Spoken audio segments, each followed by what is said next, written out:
se tiver, enquanto a gente apresenta, né, algumas outras pessoas vão entrando. Boa tarde a todos. Sou o engenheiro Gilberto Campos, secretário de Relações Institucionais do Conselho Regional de Engenharia e Agronomia do Distrito Federal. É com muita alegria que o CREA-DF apresenta hoje, no projeto CREA-DF Aprimora Mais, a palestra sobre o tema 5G. Para nós, é uma honra tê-los aqui. Gostaríamos de solicitar aos presentes que façam inscrição do evento no Simpla.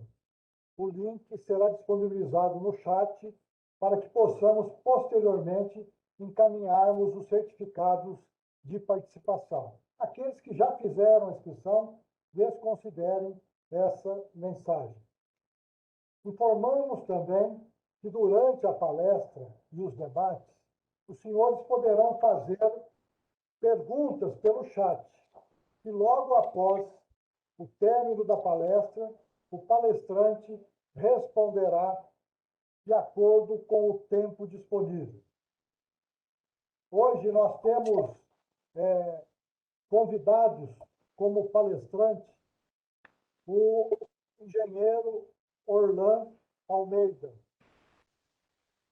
É engenheiro de telecomunicações, possui mais de 15 anos de experiência em desenvolvimento de projetos utilizando tecnologias como internet, big data, inteligência artificial e outras. É especialista em transformação digital, palestrante, professor de MBA no Instituto de Educação Superior de Brasília, o IESB, e é mentor, ganhador do prêmio Algar Inovação com startup que criou uma solução inovadora para a segurança dos idosos. Teremos também os nossos convidados, os debatedores, que serão o engenheiro Ronald Siqueira Barbosa. Ronald é engenheiro eletricista, com mestrado em ciências pelo IME, e também é nosso conselheiro do CREA, coordenador das entidades regionais aqui do CREA-DF e presidente da Associação Brasileira de Engenheiros Eletricistas, a ABE-DF, aqui no Distrito Federal. Também temos a honra de ter como debatedor o Leonardo Reisman, que é diretor de negócios, ciências e tecnologia e inovação da Biotic S.A., membro de carreira de gestores governamentais do Ministério da Economia. Leonardo coordenou o projeto do primeiro ambiente de teste permanente do 5G do Brasil, que está instalado no Parque Tecnológico de Brasília, Biotic. É mestre em ciência política, certificado no Reino Unido em políticas públicas de inovação e pela Indiana University, dos Estados Unidos da América. Em liderança pública, é especialista em ecossistemas globais de inovação, tendo liderado missões empresariais e governamentais a dezenas de países, como China, Estados Unidos, Coreia do Sul, Japão, Israel, entre outros. Tem passagens pela Casa Civil da Presidência da República, Agência Brasileira de Desenvolvimento Industrial, Ministério da Defesa, Ministério da Infraestrutura e Comércio Exterior e Ministério da Economia. Para fazer a abertura desse evento, eu convido a nossa presidente do CREA-DF, engenheira Fátima Costa. Por favor, presidente. Boa tarde a todos.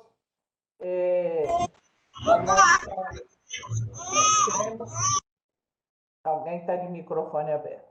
Bom, cumprimentar a todos que nos assistem, né, e de verdade já agradecer antecipadamente ao nosso palestrante, o Orlan, assim como aos nossos debatedores, o Ronald e o Leonardo, né? Porque para quem nos assiste, essa digamos, um evento do CREA que busca realmente aperfeiçoar, levar conhecimento para os nossos profissionais, né, para todos, de verdade, a sociedade propriamente dita, não só os nossos profissionais, já que é totalmente aberto, divulgado em toda a nossa rede social. E a nossa intenção, né, mesmo sendo nós, o CREA, um organismo de fiscalização, nós temos buscado, né, de maneira a colaborar com o aperfeiçoamento das nossas profissões, mas trazer mais conhecimento. Nós entendemos que este é um caminho que, inclusive, ajuda, né, entre aspas, aí, a questão da fiscalização, pessoas profissionais mais preparados, com certeza, mais farão adequadamente as suas atividades, né? Então, esse nosso evento, a gente tem que realmente contar com vocês, né? Especialistas, nós aqui buscamos sempre cobrir com total competência, cobrir, né, digamos, os nossos temas com a total competência de vocês, né? E sem custo, né? Isso a gente, por isso que eu digo, agradeço antecipadamente que nem sempre há esse espírito de contribuição com o qual nós estamos sempre contando, tanto com os nossos palestrantes como os nossos debatedores, né? Então, desejo, né, não vou me alongar, desejo que vocês realmente consigam captar o que vai ser colocado. É uma tecnologia realmente vista como revolucionária.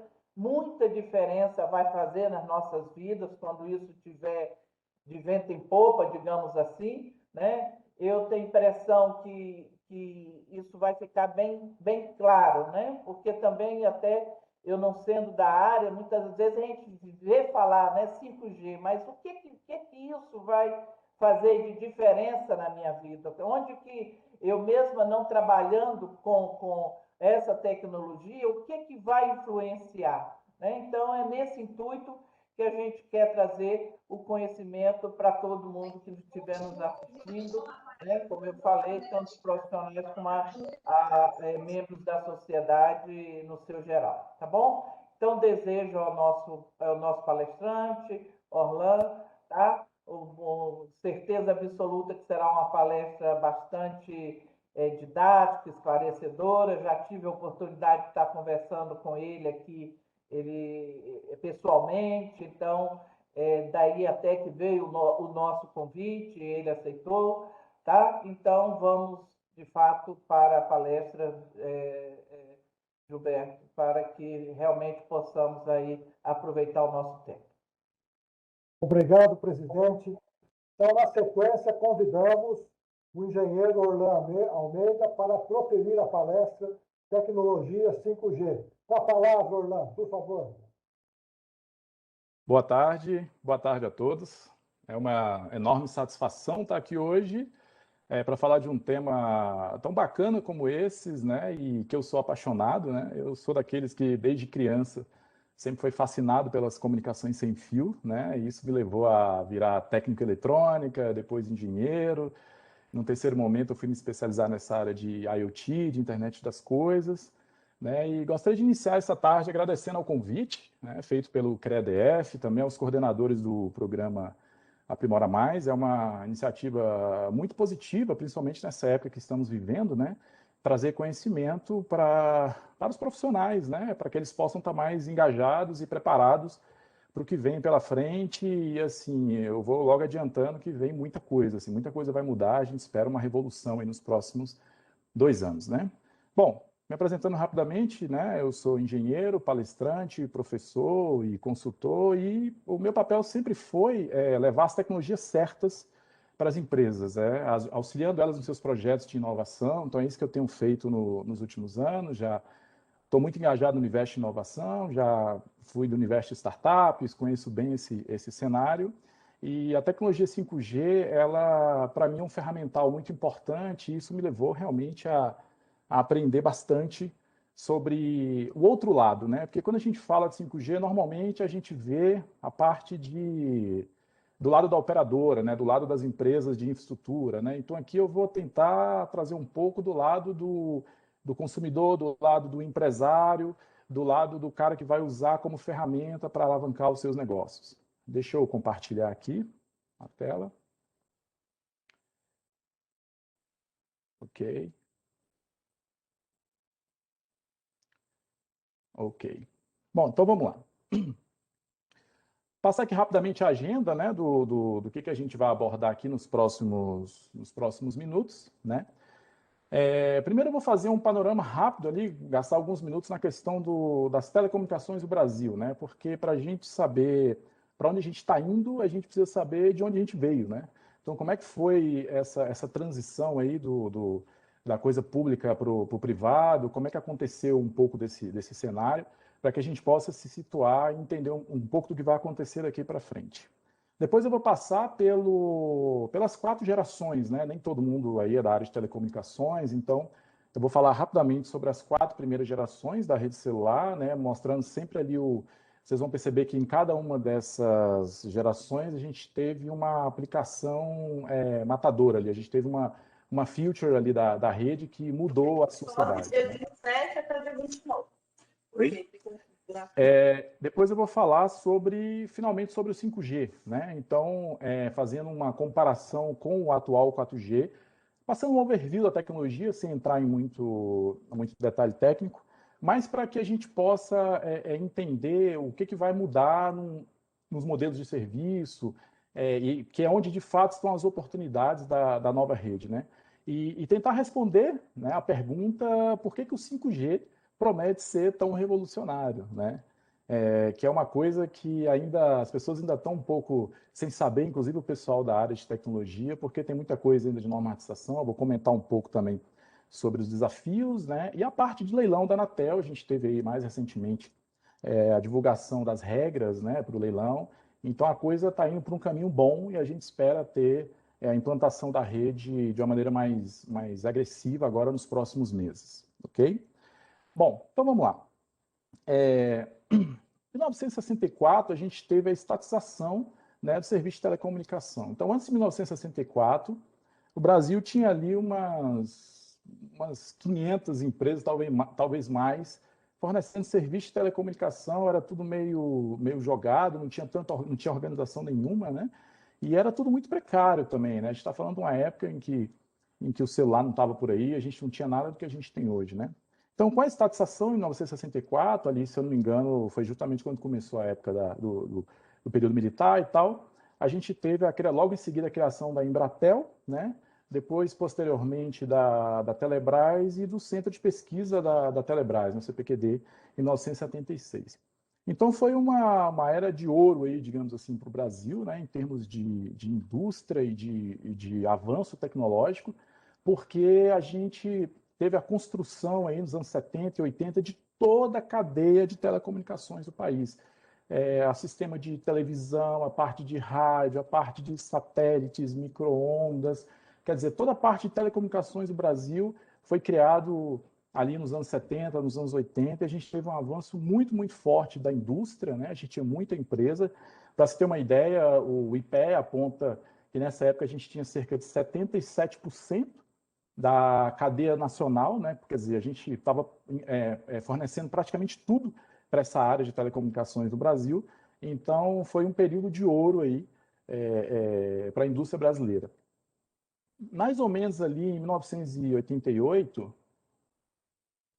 a gente teve uma queda desse processo, né? A gente teve, enfim, o período militar acabou, a gente entrou com a questão da nova Constituição, que ratificou, né, as telecomunicações como serviço público e tal.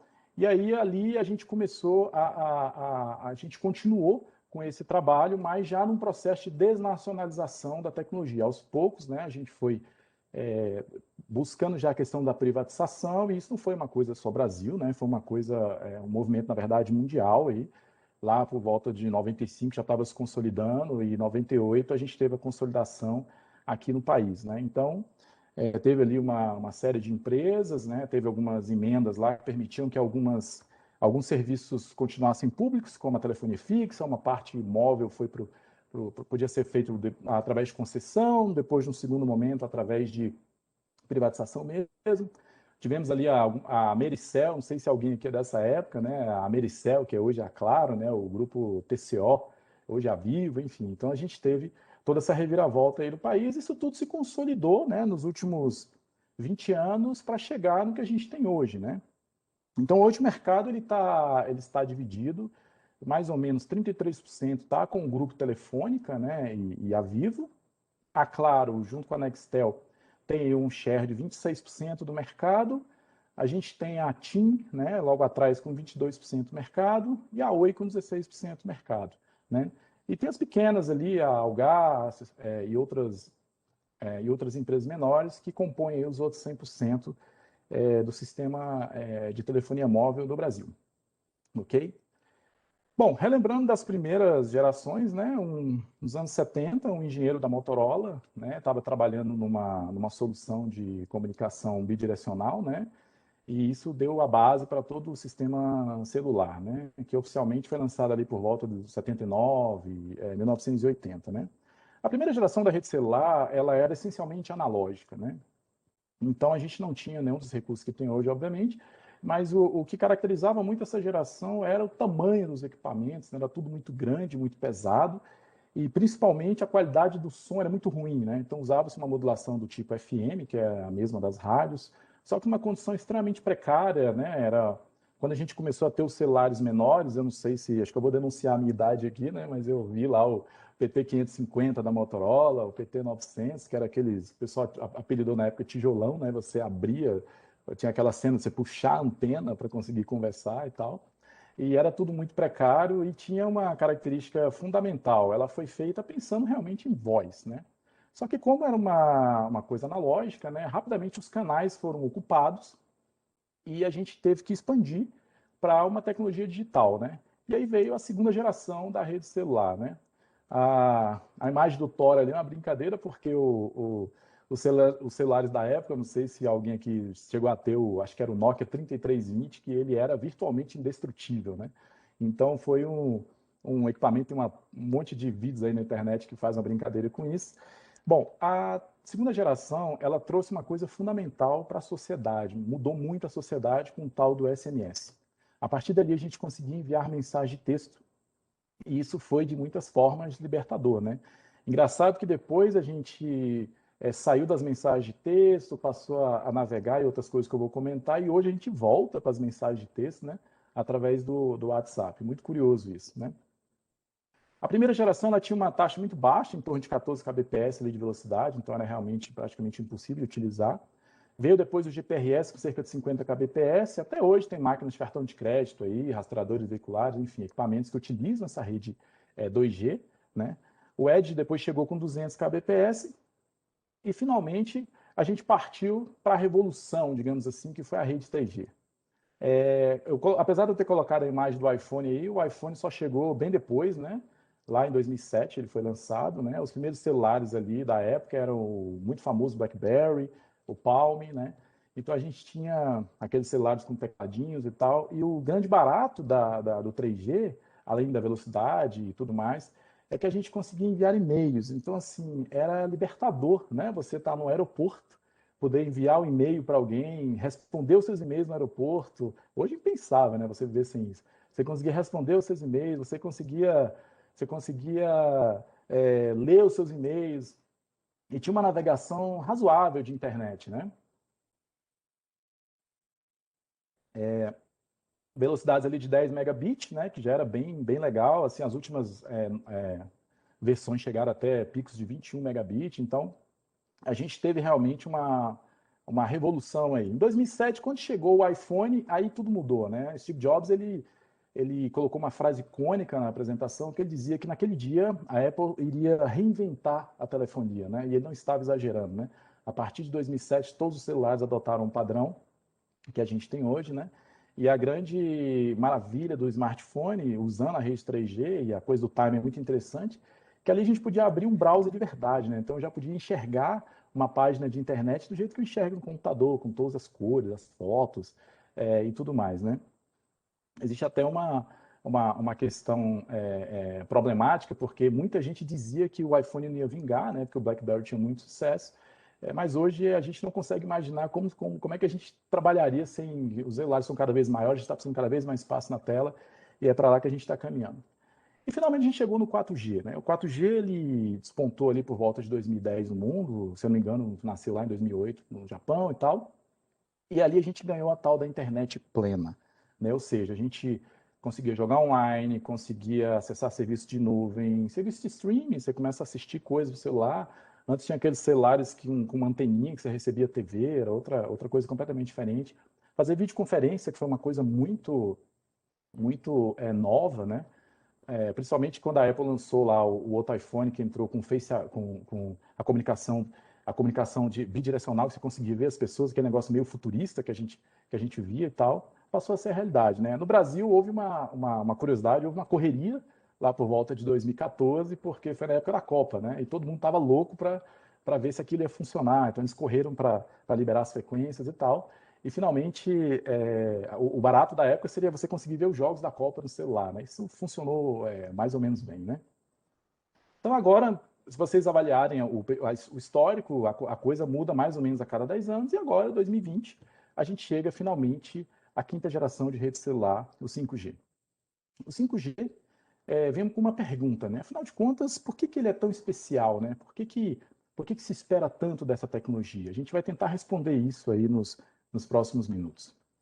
Bom, 5G ele nasce com alguns requerimentos, alguns requisitos, né? E traz algumas promessas, né? De 10 a 100 vezes mais velocidade do que a gente tem hoje, né? Em comparação com 4G, cerca de 10 a 100 vezes mais dispositivos conectados na mesma área. Então, imagina que hoje você tem aí uma das propostas 5G que eu vou comentar é passar a ativar a internet das coisas, né, que é um conceito que ainda não decolou direito, provavelmente justamente por essa falta de rede, que eu vou comentar. Então, na hora que você tiver, além de um celular, todos os eletrodomésticos, carros, uma série de coisas conectadas, você vai precisar dessa característica aí. Então, somando essa quantidade de equipamentos com esse aumento bruto de banda, você vai ter, no mínimo, umas 1000 vezes mais volume de dados, né, por quilômetro quadrado com 5G, e tudo isso, a promessa é que seja com uma latência 10 vezes menor, né? Latência, para quem não está muito familiarizado com o termo, é o tempo de atraso, né, do tráfego da informação pela rede. Então, hoje, muitas aplicações são impossíveis utilizando o 4G, aplicações de controle em tempo real, né? Você imagina, por exemplo, como seria bacana você controlar um drone, né, que estivesse conectado na rede celular. Só que hoje o atraso do momento que você dá o comando até a informação de fato chegar do outro lado, ele inviabiliza isso e outras muitas aplicações aí que eu vou comentar mais no futuro. Outras coisas aí envolvem uma redução de 90% no consumo de energia para transmitir o mesmo tipo de informação em comparação com o 4G, e sim uma bateria de 10 anos, mas calma, que não é o seu celular, não vai ter uma bateria que vai durar 10 anos, né? Isso aí vai ser mais lá para o universo da internet das coisas e algumas aplicações muito focadas também em cidades inteligentes. Bom, uma das coisas que o 5G vai trazer é o uso pela primeira vez do que a gente chama de ondas milimétricas, né? As ondas milimétricas são ondas de altíssima frequência, com um comprimento de onda muito pequeno, por isso que tem esse nome, né? E, na verdade, o potencial máximo de velocidade do 5G vai acontecer, aqui no caso do Brasil, nessa frequência de 26 GHz, né?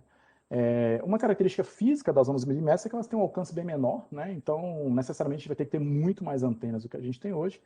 E aí já começou, né, a primeira preocupação, porque quando você olha Brasília, por exemplo, você olha Brasília, numa imagem aérea, a cidade já está parecendo um paliteiro, né, com 300 torres por metro quadrado, é um negócio, né, louco. Só que uma coisa importante é que essas novas antenas elas são bem menores, a gente está falando de algo um pouco maior do que uma caixa de pizza, né, e num formato que muitas vezes vão ser montadas aí na lateral de prédios, vão ser montados nos postes de energia. Então, a gente vai ter, sim, muito mais antenas, mas com uma área de alcance muito menor e, principalmente, com um aspecto visual muito mais interessante, né? E aí veio também um outro questionamento que apareceu, foi a questão da saúde. Aí, quando a gente tiver stand de antenas por aí espalhados, transmitindo aí 26 GHz para tudo quanto é lado, como é que vai ser isso, né? Recentemente eu até fiz uma live sobre isso, né, onde eu e um médico radiologista especialista, a gente debateu ali 1 hora, né, na verdade esclareceu, né, 1 hora, várias questões ali, dos 1000 motivos por que é considerado seguro essa tecnologia que está chegando, né. E uma coisa que intriga é o seguinte, se eu vou ter tanta antena, com tanta transmissão, as coisas não vão interferir uma na outra, quer dizer, como é que a coisa vai acontecer? E aí entra a tecnologia beamforming. O que é a tecnologia beamforming, né? Isso é uma tecnologia que já está presente nos nossos roteadores aí, Wi-Fi mais modernos, que basicamente é o seguinte, quando você pega um transmissor comum, ele normalmente transmite a onda em todas as direções, né? Então, não importa onde você está, você recebe a informação, então existe, digamos assim, um desperdício de energia, né, muito grande. O beamforming é uma inteligência que vai fazer com que a onda seja direcionada para o usuário em feixes, né, por isso que chama beamforming, em feixes que a onda seja direcionada para o usuário, reduzindo, né, a potência emitida e também aumentando a área de atuação. Então, ali a gente vai ter, uma contribuição muito grande para aumentar drasticamente a quantidade de usuários por quilômetro quadrado, aí, quando a gente fala do 5G. Então, como é que a coisa vai tá caminhando, né? Hoje, se a gente analisar, essa aqui é uma imagem figurativa das células, né, que seria hoje o 4G, representa aqui mais ou menos a cobertura das células. Então, aos poucos, a gente está tendo a substituição dessas células, ou melhor dizendo, a incorporação, né, da tecnologia 5G aí, que é o famoso 5G DSS, que eu vou comentar mais à frente o que é isso, né? E no segundo momento a gente vai ter o 5G puro, né, que é o 5G, aqui no Brasil vai trabalhar em 3,5 GHz, que por a frequência ser um pouco maior, a cobertura também vai ser um pouco menor, né? E aí vai começar a aumentar a quantidade de antenas até a gente chegar nas ondas milimétricas, aí onde a cidade vai estar tomada em comparação com o que existe hoje. Muitos têm se falado sobre o 5G DSS, né? Isso não é 5G de verdade, é uma jogada de marketing das operadoras, né? Muitos têm se falado sobre isso. Uma coisa importante é o seguinte, o DSS vem de compartilhamento, né? De compartilhamento de espectro, ali, mas de maneira dinâmica. Então, na verdade, é a tecnologia 5G, né? Tecnologia digital 5G, trabalhando em cima das frequências do 4G. Isso é um processo natural, importante, diga de passagem, para que as operadoras façam essa transição suave de uma tecnologia para outra, né? Quer dizer, não é mais necessário a gente apagar um espectro de uma tecnologia para ligar o espectro de outra tecnologia como era antigamente, né? Então, agora a gente está fazendo essa transição suave, até do ponto de vista do usuário, é uma coisa interessante. Claro que como eu estou falando de um aproveitamento das frequências do 4G, eu não vou ter lá ainda as velocidades maravilhosas, né? E não vou ter também a questão da latência que eu comentei. Só que existe sim um melhoramento, né? Alguns testes feitos ali na região dos Jardins, né, em São Paulo, recentemente, apontam ali uma conexão no celular, usando 4G, um pico de 35 megabits, e o 5G DSS com 93 megabits. Então, sim, existe um ganho já da tecnologia nesse caso. Então, durante muito tempo, a gente vai ter aí 3 redes, né, trabalhando juntas, né? O 4G tradicional, né, que a gente conhece hoje, já vai perpetuar por um bom tempo. A gente vai ter o 5G puro, né, ali trabalhando 3,5 GHz, como eu comentei lá na parte das antenas, e o 5G com ondas milimétricas, cada um em aplicações diferentes, em modelos que eu vou comentar mais à frente. Uma coisa curiosa é que a questão da Huawei, que se discutiu muito, né, a infraestrutura de 4G hoje, para a gente fazer essa transição usando 5G DSS, a gente precisa que seja meio que do mesmo fabricante, sabe? Então seria, eu diria, impossível, muito perto de impossível, você tirar a Huawei do mercado por qualquer questão que seja, porque na prática a gente ia atrasar muito a questão da implantação da tecnologia e, mais importante, iam se gastar bilhões de reais aí para substituir toda essa infraestrutura. Então, só uma curiosidade aí da parte geopolítica, digamos assim, da questão do 5G. E aqui vem a parte mais importante, né? Esse é um tema realmente extenso, assim, eu precisaria de umas 5 palestras dessas para falar tudo que o 5G oferece e tudo que ele tem de bacana. Mas se você, de repente, caiu aqui, essa é a parte mais importante, porque é aqui que a gente vai entender por que o 5G é diferente. O 5G ele traz aí o que a gente chama de modelos de serviço, né? Quando a gente começa a pensar ali naquelas características que eu comentei de banda, latência, frequência e etc., a gente começa a ver modelos de trabalho, foi assim que a coisa toda foi pensada. O primeiro modelo é o que a gente chama de MBB, ou Enhanced Mobile Broadband, que na verdade, como o nome sugere, é um enhancement, né? Ou seja, é uma melhoria do que a gente tem hoje, né? O que mais se ouve falar, né? O que já está acontecendo. Então, um caso de uso muito pontual que está acontecendo no resto do mundo, e no Brasil deve acontecer também, é o FWA, que é a sigla para pontos de acesso, né, à internet utilizando 5G ao invés de fibra ótica, né? Tem lugares que vai ser difícil você passar fibra, enfim, a fibra é um negócio caro e tal. Então, em algumas situações vai ser positivo você aplicar, claro que vai depender da questão de custo, etc., né, de tarifação e tal, mas em alguns lugares vai ser positivo você ter esse acesso a uma banda rápida aí de 200 megabits que seja utilizando a conexão 5G, né? Então, a gente vai ter uma melhora aí na chamada de vídeo, vai viabilizar tecnologias como realidade virtual e realidade aumentada, que é uma coisa que não decolou, né, muito ainda. A gente ouve falar, mas ainda não viu essa coisa decolando. A própria Microsoft tem uns projetos maravilhosos aí, que chama HoloLens, depois alguém procura, é maravilhoso. E essa coisa toda não decolou por falta dessa conexão mais estável e com banda suficiente, né? Então, a gente vai ter monitoramento de vídeo de melhor qualidade, vídeos de muito alta resolução. Então, esse modelo é um modelo muito focado na melhoria do que a gente tem hoje. Outro modelo é o Massive Machine Type Communications, né? Aqui sim a coisa começa a ficar interessante. Tudo bem que eu sou da área de internet das coisas, então esse aqui particularmente me interessa. Basicamente é o seguinte, esse modelo aqui vai se preservar uma quantidade muito grande de conexões, mas com uma taxa de transferência pequena. Então, os dados trafegados aqui vão ser pequenos. Então, a gente vai ter aí uma invasão dos wearables, do monitoramento de saúde remoto, né? Vamos ativar aí de vez, né, os smart homes, que ainda está decolando devagarinho. A parte de smart cities vai ser muito promovida com isso aqui. E uma aplicação curiosa é a inteligência dos carros autônomos, né? Porque um carro autônomo normalmente não, né? 100% dos casos ele tem ali uma inteligência artificial e ele precisa aprender, né, com a cidade, né? Então é uma inteligência que ela precisa interagir com a infraestrutura da cidade. Então uma das propostas desse modelo de serviço é que esses carros se comuniquem com a infraestrutura da cidade e aprendam, né? Porque quando eu cometo um erro no trânsito, eu aprendo, só eu aprendi. Quando um carro aprende, todos os carros automaticamente são beneficiados, inclusive os carros que ainda não foram fabricados, né? Porque toda essa informação está na nuvem. Bom, o último modelo, esse sim será absolutamente disruptivo, né? Que a gente chama de Ultra Reliable Low Latency Communications. O que é isso?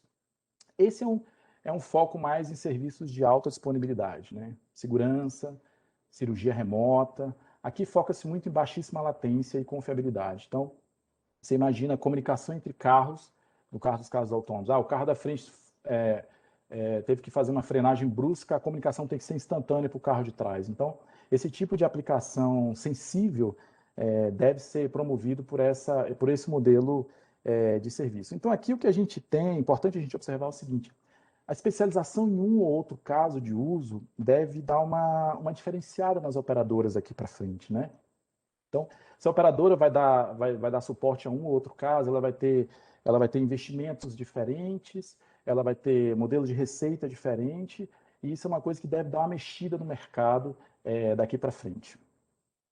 Então, para resumir, o grande barato aqui é que o 5G ele vem como uma rede inteligente, né? Ele não é simplesmente um tubo onde você joga a informação do lado e ele entrega do outro sem nenhum tipo de controle. Eu mesmo, alguns anos atrás, né, desenvolvi alguns produtos aí no mercado, né, e um deles foi uma tornozeleira para presidiários. Esse era meu pé lá em 2008, né, na época de prototipagem. E a maior demanda, a maior dificuldade que a gente tinha, tecnicamente falando, era uma demanda de edital, né, que era a autonomia de bateria. Então, quando você pensa, por exemplo, num presidiário ter que carregar um equipamento a cada 24 horas, a cada 24 horas, né? O ideal é que ele carregasse uma vez por ano, né? Ou enfim, alguma coisa nesse sentido e tal. Mas a rede celular, do jeito que ela é hoje, ela não permite isso. Quer dizer, você tem ali picos de 2 amperes ali, para quem entende um pouco disso, picos de 2 amperes de corrente para você enviar alguma coisa. Então, não importa se você é um sensor de fumaça ou você é um cara que está vendo YouTube, né? A rede ela não faz nenhum tipo de diferenciação, nem do ponto de vista de otimização mesmo de recurso, né? Então, pelas características do 4G, ele tem que estar sincronizado o tempo todo, então trafega-se muita informação de protocolo ali, e isso acaba com a bateria, né? Na prática, a gente teve que criar um sistema extremamente inovador para poder comportar a história do tamanho versus peso versus autonomia de bateria. E no segundo momento, eu desenvolvi uma solução para idosos, foi o mesmo problema, né? Alguns anos atrás, os idosos tinham um problema com o smartphone, não era uma coisa tão comum como hoje, e a gente criou o Click Help. O Click Help era, em essência, um microtelefone, era um telefone miniatura, aquele ali que está na mão da senhora, é um telefone, na verdade, que recebia chamadas, mas o barato dele é que, além de ter um botão de pânico, né, que é tradicional, ele tinha a capacidade de identificar uma queda. Então, se o idoso estivesse usando, por exemplo, como chaveiro, alguma coisa assim, sofresse uma queda, automaticamente ele enviava essa informação pela rede celular para os familiares que poderiam passar a rastrear esse idoso, né? Ele tinha lá, tem GPS também, etc., passava a rastrear esse idoso. E, de novo, o problema da autonomia de bateria, porque é aquele negócio, tinha-se uma divisão, ou eu tenho cobertura abundante, ou eu tenho bateria abundante. A gente não conseguia fazer as duas coisas, né? E assim vai, para uma série de aplicações aí, quando a gente pensa no universo do IoT, que eu vou comentar mais à frente, né, e da parte de telemetria, sem contar a parte de agro lá que você não tem fontes de energia lá muito fácil, enfim, tudo que é movido a bateria é realmente sofrido de você trabalhar com a rede celular do jeito que ela é hoje. Então aqui a gente já consegue, né, imagino eu, responder a pergunta de $1 milhão, né? Afinal de contas, por que o 5G é tão especial? Ele é tão especial porque pela primeira vez a rede foi pensada para sistemas, para máquinas, além de ser pensada para as pessoas. Então, o 5G ele já nasce com essa característica, né? E isso é o que vai fazer, que vai trazer toda essa revolução que tem se falado mundo afora. Bom, eu vou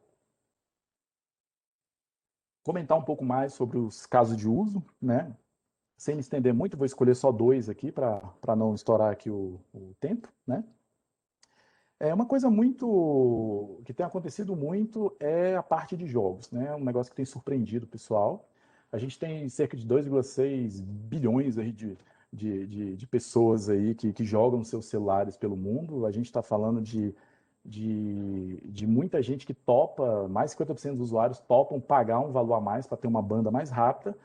E os jogos em real time, né? Ou seja, aqueles que vão demandar uma baixa latência, eles estão em alta. Então, as operadoras, principalmente na Ásia, estão se preparando muito, né, para receber esse pessoal todo, que traz uma receita fantástica, porque ali não tem realmente limite. Então, esse mercado de jogos ele apareceu como uma surpresa aí na questão da rede 5G. E outra coisa é a internet das coisas, né, o IoT. Uma coisa primordial é que o IoT, primeiro, ele é sobre pessoas, a IoT não é sobre coisas, né? O pessoal que fala de IoT de maneira mais simplificada, geralmente aborda ali, vai ser legal tudo conectado, mas para que tudo conectado, né? A gente quer conectar tudo, na verdade, para a gente ter novos serviços, né? De repente você tem um assistente virtual na sua casa, aquela Alexa, Alexa acende a luz, Alexa não sei o quê e tal, e para que a gente quer tudo isso? Para ter conforto e tal. Então, a IoT não é sobre coisas, a IoT é sobre pessoas, né? E isso é uma visão muito clara que eu abordo muito lá nas aulas, né, do MBA, porque normalmente o engenheiro tradicional, digamos assim, né, ele olha muito para o IoT de baixo para cima, né, ele olha para o IoT como estou falando de engenheiro, mas o profissional de tecnologia de modo geral, no início ele olha para o IoT dessa maneira, né, ele vê uma pilha de protocolos ali e um caminho dos dados, né, de baixo para cima até chegar lá na aplicação. E essa abordagem ela não tem valor, né? Na verdade, ela não gera valor. Quando você pensa no IoT enquanto serviço, quando você inverte isso aqui e começa a olhar de cima para baixo, aí que você vai ver a proposta de valor da internet das coisas. Então, Normalmente, quando o cara é mais novo, ele começa ali empolgado com a parte de sensoriamento, depois ele vai subindo, né? Ele começa na eletrônica, ele vai subindo ali para a parte de comunicação, depois ele vai entrando ali na inteligência artificial, na parte de inteligência, Big Data, não sei o quê, até finalmente chegar na aplicação, aí nessa hora ele já virou gestor. Aí o pessoal brinca que ele não é mais engenheiro, agora você é gestor, né? E, na verdade, atualmente, grandes gestores são engenheiros justamente por entenderem todo esse caminho aí que está acontecendo, né? Então, o IoT, a forma correta, digamos assim, né, pelo menos do ponto de vista de negócio, de olhar para ele é de cima para baixo, né? Primeiro, eu entendo qual é a aplicação, qual é a demanda, qual é o valor, né, que esse cara está buscando, para aí sim a gente desenhar ali um modelo, colocar uma aplicação, e aí preenchendo aí esse Lego aí até chegar lá na última parte, que é a parte de sensores. E aí você vai distribuindo entre vários fornecedores aí de cada uma dessas camadas, e é assim que a coisa tem andado. Um ponto que eu quero tocar aqui do IoT é na parte de comunicação. O que acontece hoje é que a gente não tem uma rede padrão para a internet das coisas. Então eu tenho, por exemplo, redes Sigfox. Sigfox é uma operadora que veio lá da França, criou um protocolo e tal, e a Sigfox hoje você manda um pacote, para você ter ideia, com 12 bytes. É isso mesmo, 12 bytes. Então, muita gente fala, o que eu faço com 12 bytes? Quer dizer, é difícil chegar para um programador e falar assim, olha, você não vai poder mandar nem sequer um ponto GPS, 2 pontos GPS completos, porque você tem que quebrar isso aí, porque só são 12 bytes, né? Aí você tem do outro lado o pessoal do LoRa, né? O LoRa é uma tecnologia de comunicação lá do universo da LPWAN, ou seja, de baixa potência. O LoRa é muito eficiente, eu mesmo trabalhei muito com o LoRa, dou consultoria nessa área. É realmente assim, é assustador a capacidade que o LoRa tem de fazer links a grande distância e as coisas acontecerem. Mas aí você não tem essa padronização. O próprio 3GPP, né, lançou algumas coisas aí. A GPP, para quem não sabe, né, o grupo que está por trás aí do 3G, 4G, 5G, etc., lançou algumas coisas para que a gente possa tentar acomodar aí o IoT dentro da rede celular, mas na verdade foi tudo tudo meio adaptado e no final das contas resolveu, mas não resolveu. Então o 5G, por ele implementar, né, esse Network Slicing que a gente chama, né, que é essa coisa de virtualizar recursos, né, conforme a aplicação, a gente espera, por isso que a gente do universo de IoT está muito animado aí, porque a gente espera que realmente ative aí essa questão do monitoramento em massa, cidades inteligentes, etc., mundo afora. Bom, essa imagem aqui ela é um pouco mais técnica, mas é só para mostrar outras oportunidades que estão aí dentro do 5G. Quando a gente olha para a parte superior ali, uma arquitetura tradicional do 4G, você tem ali o cell site, enfim, a torre celular, né? Onde você tem os equipamentos mais ou menos todos ali, e você tem um link ali, um backhaul, para o núcleo da rede, né? Quando a gente vai para o 5G, essa coisa muda, né? Então, o 5G ele traz aí novas interfaces, um mid-haul, um front-haul, que já gera uma oportunidade para fornecedores de conectividade, e você sai desmembrando, né, esses equipamentos aí ao longo da rede, a BBU, a VDU, enfim, não vou comentar muito, né, tal, mas você sai desmembrando isso ao longo da rede e permite que cada etapa dessa aí seja atendida por um fornecedor. Então, isso deve dar uma chacoalhada também no mercado, porque um ponto importante do 5G é essa demanda pelas aplicações cada vez mais próximas das antenas, pela capacidade de processamento, né, o edge computing e tal, a capacidade de processamento cada vez mais próximo do usuário, que isso vai ativar novas aplicações, vai ativar novas funcionalidades, né? Então aí a gente vai ter aí muita oportunidade para esses pequenos data centers aí, né, prestando serviço para as operadoras nesse contexto. Então, o 5G até lá na parte de infraestrutura deve trazer aí uma reviravolta no mercado, porque a gente passa a ter múltiplos fornecedores para aplicar o serviço. Então, fazendo um compilado aqui, a gente ainda não está lá, né? A gente tem muita coisa para fazer ainda, né? Muita coisa vai melhorar, mas a gente ainda não chegou lá, né? O 5G ele promete revolucionar a forma como a gente vive, mas o desenvolvimento do 5G é muito importante, ele depende da criação de serviços, ele depende da criação de negócios, ele depende de fomentos, ele depende de parques tecnológicos, ele depende de ações para trazer o resto dos atores aí do ecossistema, né? Não é achar que as operadoras é que vão fazer o 5G emplacar, porque na verdade não é. Então, de repente, você é uma empresa de tecnologia que desenvolve soluções, olhe para o 5G e veja que lá você vai ter novos modelos de serviço. De repente, você é um cara que fornece alguma outra coisa. Então, a gente tem essa percepção de que não são só os operadores que vão fazer a coisa decolar, todos nós aí do universo de business ou não, vamos fazer parte dessa coisa toda. Acabei invertendo, né? Eu resolvi falar do mercado mais para o final, né? Porque eu queria pegar a parte mais pesada no início, né? Que é a parte mais tecnológica, e aqui entra numa parte mais suave aí, né? O mercado 5G no mundo, ele é uma coisa monstruosa, né? A gente está falando ali do aumento de receita de 1,03 trilhões, né? Isso é global, para 1,14 trilhões, né? Então, a gente espera aí um aumento de 5% de usuários no planeta, é muita coisa, falando do planeta, né? E cerca de 10% em venda de mais smartphones, em adoção de mais smartphones, né? Então, você vê, o Brasil hoje tem aí praticamente um smartphone para cada cidadão, tem os 200 milhões de celulares na rua e tal. E quando a gente pensa em 10% a nível global, isso é realmente muita coisa, né? Daqui para frente a gente vai ver também esse desmantelamento aí da rede 2G, da rede 3G, né? Isso aos poucos vai migrando para o 4G e para o 5G. Então, muitos serviços devem dar uma mudada nesse quesito também. Quando a gente fala de Brasil, né, a Ericsson fez um estudo recente, né, onde ela fala que os investimentos vão estar na casa de 9,2 bilhões até 2025, né? A gente está falando de mais de 200 mil empregos diretos gerados aí, só do que eu comentei aqui, dá para perceber que vai ter muito mais, né? E um dado muito interessante e curioso é que se espera cerca de 70 bilhões, né, de reais em impostos, enfim, fomento e tudo mais.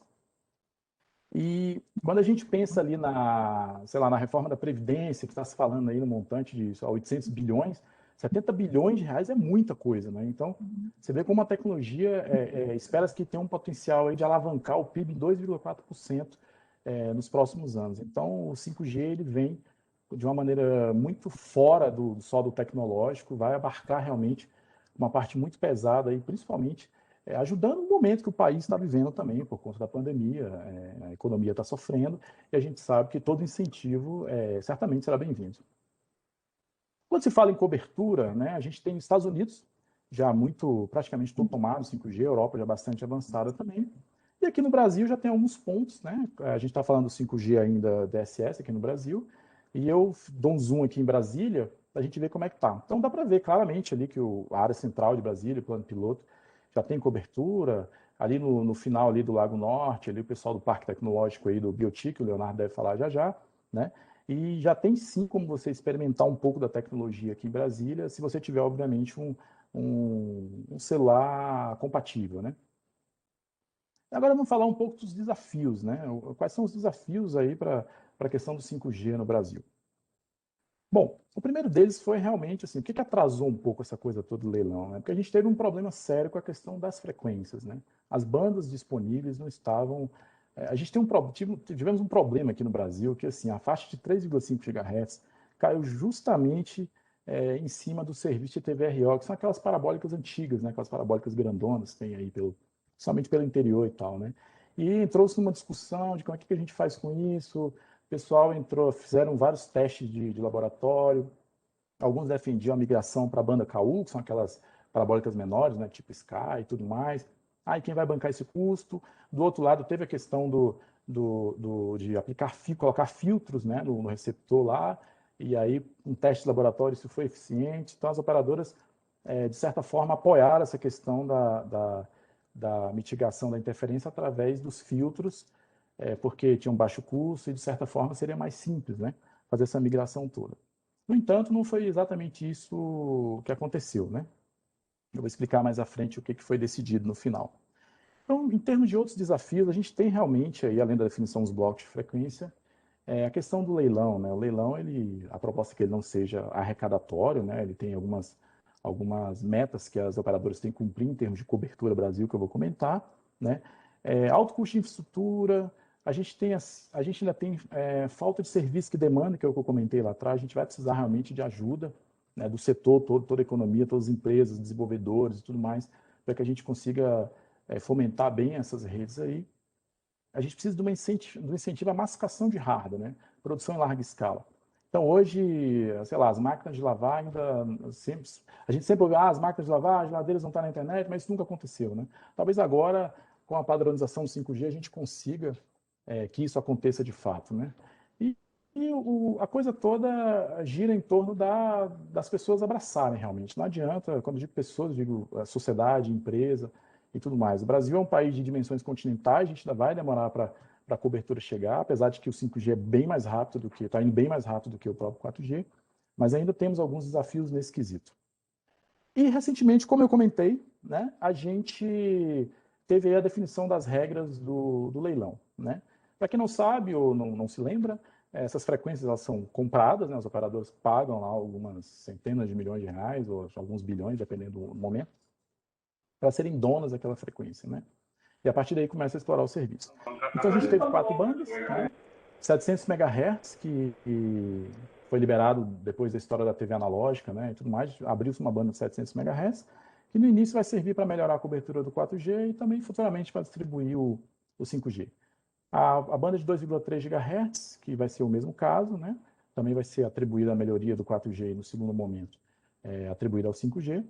3,5 GHz com o 5G puro, né, que a gente vai ter alguns gigabits por segundo de velocidade. E as ondas milimétricas lá no 26 GHz, com taxa de transferência de algumas dezenas de megabits, que é o que se espera, né? E aqui a gente vem para a parte que o governo compôs e de forma geral, o pessoal da área de telecom acha que ficou bem bacana esse modelo de eles pensarem bem no leilão, utilizando esses recursos para levar a internet para o resto do país, né? Então, as operadoras interessadas elas terão que cumprir aí alguns requisitos, né? Por exemplo, eles falam da instalação de 4G nos 500 municípios do país com mais de 600 habitantes e que ainda não tem serviço, né? Home nacional obrigatório, cobertura com internet de alta velocidade em algumas estradas prioritárias, né? BR-163, 3364, etc. Então, está se priorizando aí realmente levar conectividade para mais áreas do Brasil, né? A frequência de 3,5 GHz é a mais cobiçada, né? Porque vai ser a mais comum aí para os celulares e tudo mais, é onde deve ter a grande massa ali utilizando. E aí o governo deu uma puxadinha a mais, né, cobrando algumas coisas a mais do pessoal que estiver interessado nessa faixa, né? Por exemplo, ele pede quem comprar essa faixa vai ter que criar uma rede 5G privativa para a administração federal, né, com outros requisitos de criptografia e tudo mais. Então o governo passa a ter aí uma rede privativa, né, de 5G para aplicações dele direto, né? Uma coisa que ficou combinado é que o pessoal das parabólicas lá, os equipamentos vão ser substituídos, vão ser migrados para a banda KU, né, para as parabólicas menores, e quem vai arcar com esse custo são as empresas que adquirirem essa faixa, né? Por fim, a questão do prazo foi antecipado, né? Esperava-se que ia ser a implantação do 5G até 31 de dezembro, né, de 2022, e foi antecipado aí para 31 de julho, né? Então a gente teve um atraso aí no início todo, mas depois a coisa deu uma deslanchada aí e acabou que todo mundo se entendeu e está dando certo. Uma curiosidade aí sobre a Huawei, né? O que aconteceu com a Huawei no final, né? Que por um tempo a internet ficou falando disso, falando da Huawei, etc e tal. Bom, no final o governo encontrou um meio termo aí, né? E a coisa deu certo. A Huawei já tem aí, boa parte do Brasil tem muita infraestrutura da Huawei e eles já prestam serviço e tal. Só que colocou-se um adendo, né? Interessante esse adendo, que é o seguinte: a Huawei pode fornecer infraestrutura para o Brasil, pelo menos em princípio, mas ela não vai poder fornecer aquela rede de segurança lá para o governo federal, né? Então, aquela rede do governo federal, exclusiva lá, com outros requisitos, não vai poder ser fornecido pela Huawei por uma tecnicalidade, digamos assim, porque ela não tem capital aberto na bolsa, né? Então, eles encontraram um jeito aí de fazer a coisa toda funcionar, né? Bom, eu sei que é muita informação, até corri um pouco, né, assim, porque realmente é muita coisa para abordar. Eu queria deixar algumas conclusões aqui, né? Como eu já comentei, o 5G não é uma coisa que vai depender só das operadoras, né? Por conta dos novos modelos de serviço, muitas empresas que antes não usavam a rede celular para aplicações agora poderão usar, né? É necessário realmente esse ambiente de cooperação aí, né, com apoio dos parques tecnológicos, centros de pesquisa e tudo mais, porque senão a gente vai ter um cenário chato, que é o cenário de que o 5G vai ser apenas um 4G mais rápido, né? E não é isso que a gente quer, né? A gente quer realmente que a gente passe por essa transformação de maneira agressiva, porque o mundo chegou nesse momento aí, né? A gente teve essa história do Covid, né? A gente está vivendo ainda isso, né? E muito se fala sobre que o Brasil, só o Brasil, mas o resto do mundo, né? Veio muito no famoso método ABC lá, que o cientista Silvio Meiro comenta, né? Então a gente entrou na loucura e utilizou o método do aprendizado baseado no caos, né, para resolver todas as coisas que a gente precisava. Então é um momento que a gente espera que dê uma virada aí e as novas tecnologias de monitoramento remoto e tudo mais possa dar uma alavancada, inclusive, na saúde do país. Bom, estou chegando ao final, né? Eu costumo ser pontual aí com o meu tempo, né? E eu sempre ponho essa imagem no final das apresentações porque é uma história que me inspirou, né, há muito tempo. Lá nos anos 70, a Scientific American lançou uma reportagem onde ela fez alguém teve uma brilhante ideia de comparar um ser humano e alguns outros animais, um rato, enfim, aves, macacos, etc., para saber qual era a distância, né, que esses bichos todos, né, faziam, sei lá, quanto se gastava de calorias versus a distância que eles alcançavam. E ela fez um ranqueamento disso aí, né? Então, descobriu-se que o mais eficiente era o condor. O condor, com a mesma quantidade de calorias que um ser humano, por exemplo, consome, ele chega a quilômetros, ele vai quilômetros e quilômetros mais longe, né? E tudo mais. E a gente estava, assim, o ser humano estava numa posição nada impressionante, estava lá no fim da fila mesmo, assim, perdendo para quase todos os bichinhos aí, dada a quantidade de energia que a gente consome versus a distância que a gente consegue atingir. Mas aí alguém teve uma brilhante ideia de fazer o mesmo teste com um cara em cima de uma bicicleta. E aí o ser humano, utilizando a mesma quantidade de calorias, ganhou disparado, inclusive do condor. E aí é onde tudo isso se conecta.